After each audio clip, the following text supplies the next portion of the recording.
What about when you're called, the response time? How long would you say it is? It all depends. If you call, because these numbers are in Abuja.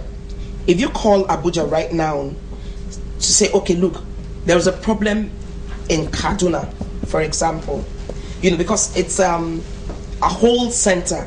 You have other officers sitting by, each person to a line, and then we have other lines also that you can use to transfer or connect or say, look, okay, Kaduna, look, there's somebody on the line saying, so just that way, once you call, because we first of all ask you when we pick, where are you calling from?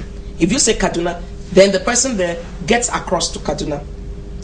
We have our own internal, apart from the telephone, we have our own internal communication network. Like a switchboard? Yes. So that you put Kaduna on hold, okay, and then, you translate or transfer what you are hearing straight to Kaduna. So if you want to rate it in minutes, how many minutes would you say? It won't be more than 2 minutes. Oh, not to jeopardize investigations, what was the fate of the 100 people that were arrested in Abuja? Have they been released? Have they been totally de-radicalized? I don't know who gave you these numbers. When we talked about bringing in some of these people, we never gave numbers, because some of them were people who maybe you want to call walk-ins, or people who were picked at certain places where they're not supposed to be, and the whole process has been very, very wonderful. It has been very, very successful and wonderful. And that is why I went for a summit on this national security, and somebody walked up to me, and you won't believe me, and said, oh, Marilyn, Ogar, Boko Haram. I said, if your name was Aisha or Halima, would say you are on the payroll of the Boko Haram, why would you say that you're not going to prosecute them? And I turned to him and I said, because they are Nigerians. And you don't have to prosecute them because you don't know what their problems are. But we know that some of these people we've spoken to have said, look, it's because of, I didn't go to school, or I went to school, I didn't have a job, or this or that.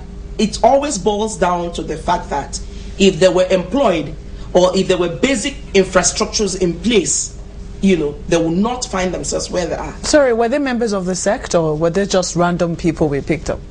Well, I wouldn't want to go into whether they are members of the sect or not, but that is why we have also called on the various state and local government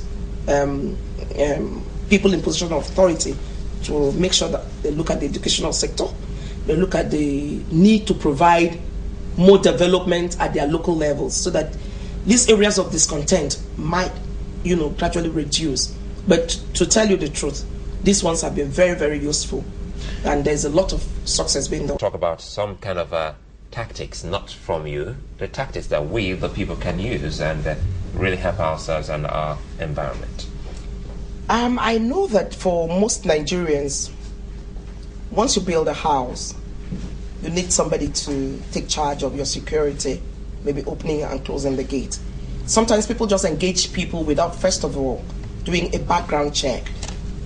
Find out where the person must have worked before, where the person lives and all that. It's necessary.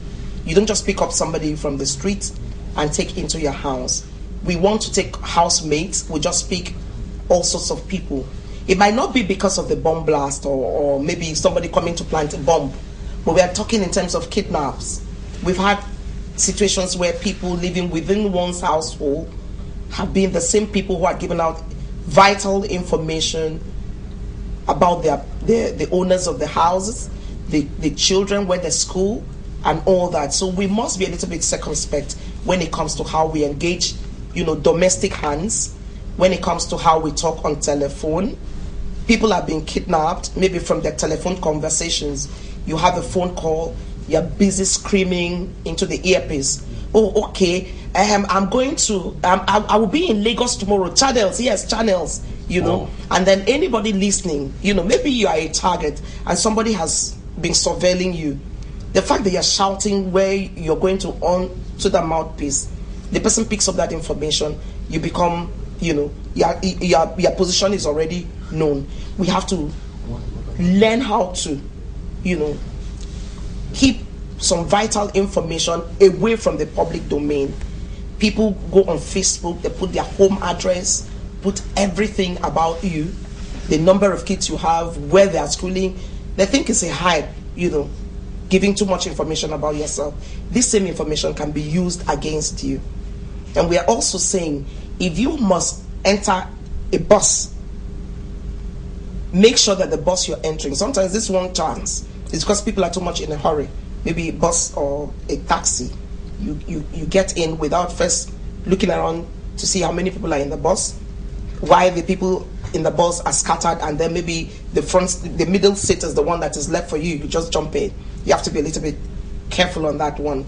Then you have to also make sure that if you have to leave from one place through the other, learn to look at their back.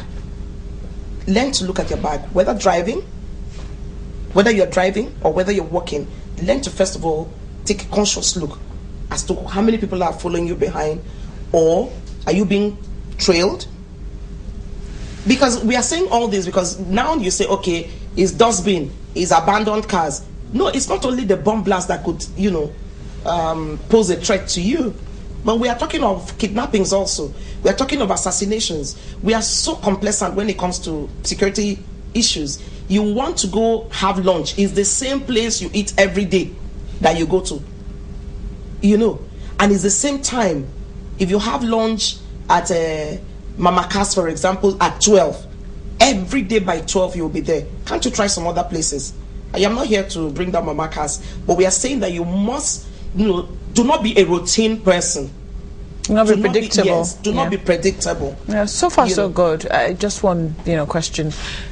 How would we describe the spate of bombings in recent times? I mean, has it come down?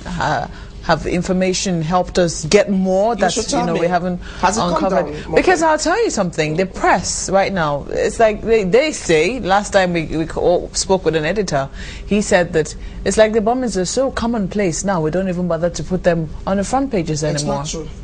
Okay. It's not true. Mokpe, you're a media man or a media woman, and there's nothing that excites media than negative news. Not that kind of negative news. No, I'm telling you, because if the bombs were going off, of course you will see them being reported. No, at some point they become so commonplace there'll be no point putting them in the news anymore. It's because Nigerians are providing information and security agencies are working also. So there's been a downward trend of the bombings. Well, in closing, what about those Okada riders who throw pebbles and they turn out to be explosives somewhere in the northern Nigeria? Of course, I think everything when it comes to bombings, there's a gradual downward trend in that. And we are saying that Nigerians should give us information. Give security agencies information. Take charge of your environment. You could form local vigilantes.